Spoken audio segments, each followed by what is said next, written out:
this is my £800 Honda Jazz. In the previous videos, I've been modifying this Honda Jazz using my followers' ideas. We fit new suspension, new brakes, an Apple CarPlay screen, new taillights, new number plates, a Lamborghini-style exhaust, and we fit a flame kit. But the car is still painfully slow. The 1.4 engine in this Honda Jazz is made for efficiency and not speed, and the result of that is a very boring, uninspiring driving experience. God, it's slow.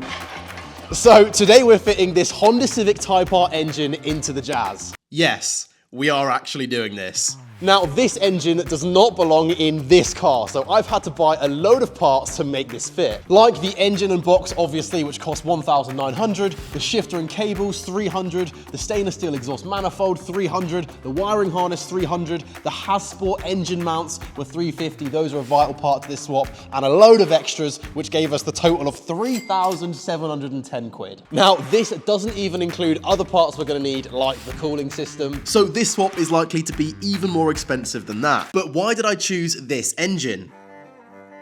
This is the K20, a legendary inline-4 engine found in a load of Hondas. With its 2-litre displacement, 200 horsepower and VTEC system, the K20 is one of the most renowned inline-4 engines ever built. The engine is known for its ridiculously high redline and rev-happy nature,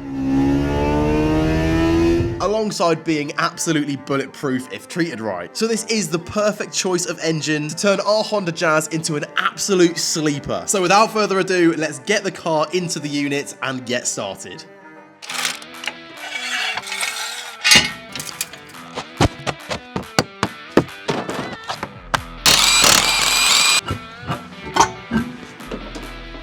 So the car's up off the floor, we've got the wheels off. Now we can start with the first job, which is of course removing the standard 1.4 engine. Now when it comes to removing an engine, I've got experience of doing it with a Micra, but a Honda Jazz is a whole different ball game for reasons you'll see later. But I just got started by removing the battery, and then I got underneath the car to start removing some fluids. Now there are two types of fluid that we have to remove from the Jazz. Firstly, the gearbox oil, because that would just go everywhere when we take the engine out, and secondly, the coolant, because we need to disconnect the whole cooling system before we can take out the engine.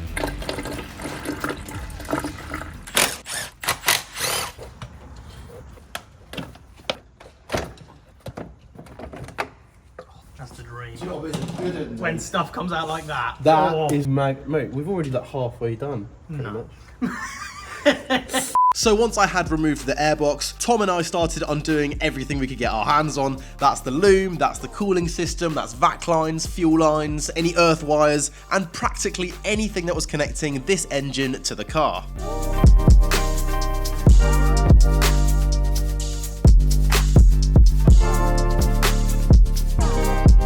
Then we decided to remove the bumper in order to get better access to the radiator and to unplug the AC system.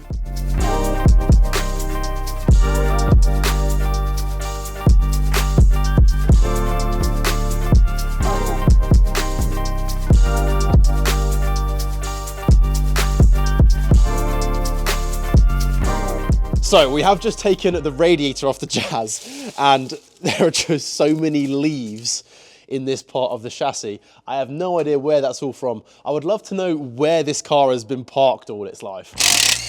Now, whilst it's impossible to know where this car has been parked all its life, I can do an in-depth vehicle history check with Carvertical. Now, when I was buying the Jazz, I wanted to make sure that this mark, these marks, and this mark on the bumper weren't signs that the car's been in an accident in the past. So to make sure that the seller wasn't selling me an absolute lemon of a Honda Jazz, what I did was I put this car's reg into Carvertical, and it showed me all I needed to know. The car had a green light for accidents, a green light for no mileage fraud, and a green light for no outstanding finance or legal status.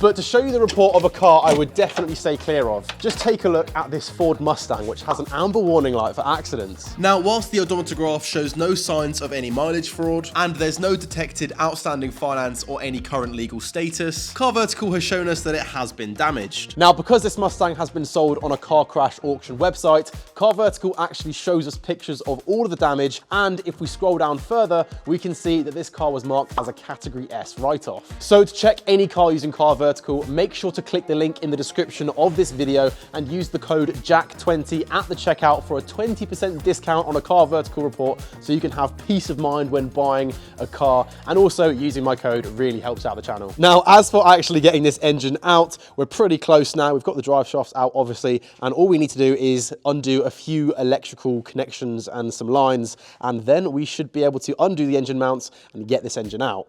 So as we disconnected the last of the electrical connections and the lines, and also one of the engine mounts, Tom and I came to a very scary realization. We were gonna have to take the engine out through the bottom of the car. So now there's only two things holding this engine in the car. We think that is one engine mount, which is just there, and another engine mount, which is just there. Very easy to see. So basically the plan is now we're going to lift the whole car up using the engine crane, take the axle stands out from underneath, put the pallet underneath, lower the car down so the engine and the chassis of the car is resting on the pallet, and then we're going to undo the engine mount bolts, drop the engine, and then lift the car over the engine, which will then be sat on the pallet, if that makes sense. So we're going to give it a go. Wish us luck. Now, what you're currently watching is my second ever attempt at removing an engine from a car. Now, even with a knowledgeable friend at hand, this is one of the most daunting and downright sketchy things I've ever attempted on a car. Because this was nowhere near as simple as the engine I've removed from a Nissan Micra. Lifting the whole car above an engine is completely different and very scary. We just had to keep jacking the car up higher and higher to give us enough clearance to get the engine out. And when we thought we had enough, we essentially just rolled the engine onto its side, and then Tom and I could just drag the engine out from underneath.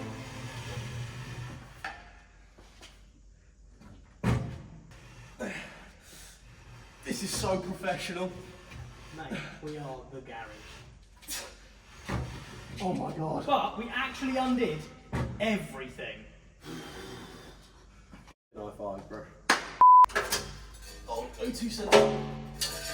Well done. The Jack McNeill. We have done it. We did it, bro.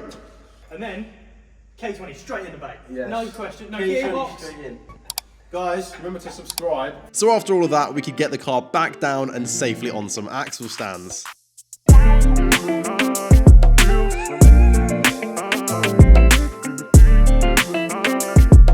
So it is now the next day, and I can confirm that the engine is out, but I can also confirm that was the most difficult thing I have ever attempted on a car, full stop. A massive thanks goes to my mate Tom for giving me a hand with that. I definitely wouldn't have been able to do it without him, but now I can move on to the next job. Now, as for what the next job is, a lot of you might be thinking, well, now surely you're ready to get the engine in the car, do some things up, then Bob's your uncle, finished. No. Not quite yet. We've got a load of things to address with this engine before we can get it in the car. A lot of you might have noticed, it doesn't have a gearbox on it. A lot of you have noticed in the previous video as well that this engine was looking very tatty, and it still is, and it needs a lot of love to make it look good enough for the engine bay of Rishi, the Honda Jazz. So we're going to do that now as well. We've got a few things we need to address inside the engine itself to make it run more reliably. But first, we are going to take off the cam cover and the inlet manifold because we're going to take them for a bit of a sandblast so that then I can paint the cam cover and also get a nice aluminium look on the inlet manifold as well. And I think it's going to make the engine look 10,000 times better than it is looking now. So let's get on with it.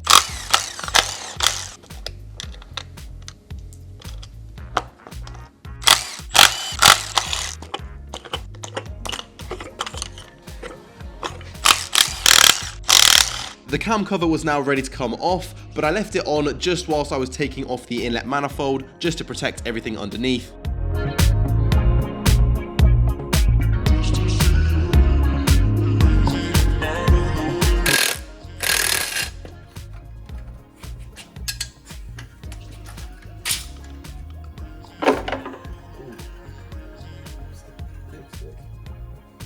But after taking off the cam cover, Tom and I discovered something very worrying. Ladies and gentlemen, I've got some bad news. So I've just taken the cam cover off the K20, as you saw, and there is some damage. So let me just show you. If you take a look at that roller just there, there is loads of kind of etching into it. There's damage to the metal. I have no idea how this happened. Honestly, I'm a little bit out of my field of expertise with this, but I know that's not good. If metal shavings have got around the engine, then that is pretty much engine goodbye. So yeah, not ideal. And also, that's not even all of it. There's like a load of scoring. If you see kind of like the scoring on the top of the cams here, it's kind of like a black markings. Again, I don't know what this is caused by. A little bit there, a little bit there. Like there's just lots of things which don't look good to my very unexperienced head. But I do know that for a fact is very bad. So this is not good. Yeah, this engine might not be okay. So what am I gonna do about this damage? Well, there's option one. I can just forget it exists and put the engine in the Jazz and just cross my fingers. I'm not gonna be doing that, don't worry. There's option two, where I replace the cams, the rollers, and the rockers, and just hope and pray that no metal shavings have been circulating around this engine. And there's option three, where I just get a new engine. Now, there is some good news. Option 2 and 3, I can do completely for free. The guy who I bought this engine off is an absolute legend, and he's offered to replace the camshafts, rollers, and rockers, but he's also said, look, Jack, if you just want a new engine, you're more than welcome to come up and grab a new one. So that's what I'm gonna do. Now, I did want to get a little bit more done in this video, but as you can see, we've kind of hit a bit of a roadblock. But anyways, when I do eventually get the engine in Rishi, the Honda Jazz, I'm going to be taking it to the Nürburgring from the 19th to the 21st of April with TrueRally. Now, TrueRally is an all-inclusive driving holiday for car enthusiasts. I'm going, Lee Lockwood's going, Chris Slicks is also going, and basically everything is included once you've bought the ticket. So it's essentially a trip to the Nürburgring for insane value. I've left the link to tickets in the description of this video, and if you use this code on the screen right now, then you'll be able to save £50 on the price of a ticket. Now, at the time of me recording this video, there are only 2 tickets left, so if you do want to come, be quick. So with all of that said, make sure to drop a like on this video and subscribe if you haven't already. Guys, next week, the new K20i pickup will be going in the Honda Jazz, so make sure to subscribe so you don't miss that, and also hit the bell notifications so you get notified when I upload, and I'll catch you guys in the next one.